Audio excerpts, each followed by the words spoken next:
Haparangi a Waiarohi. Waiarohi married Ruamano. And then they had an issue called Rangi Moiakau.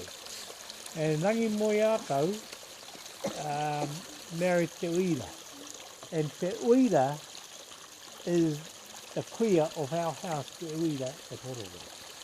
Now, that's our Ngāti Tamasa.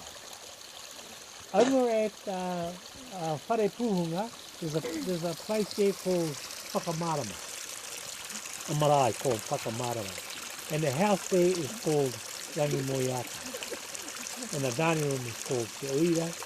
This one's grandmother. And so that's our, like I say, our whakapapa to Ngāti Tua. But now, the Haparangi Waiarohi, the story goes like this. There's tupuna called Whaita. And Whaita, the house, is at Ongaroto,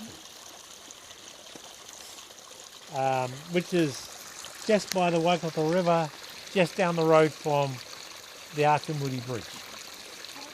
Yeah. And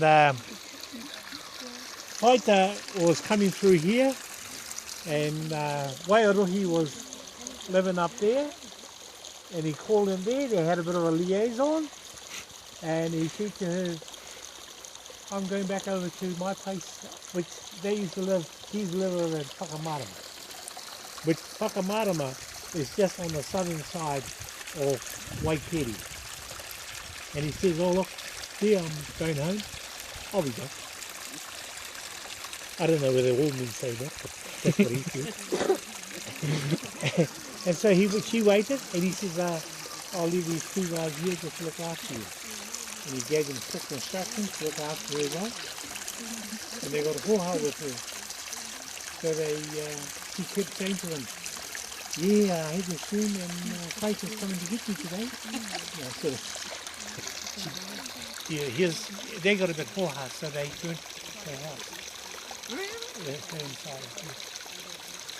And when Faita got to hear of it, and he heard the other story about her house being burned, he came looking for those two slaves that he looked after. And as he was coming through the hills, he saw them disappearing around the other side of the rock, running back down towards Atemuri, and he chased them.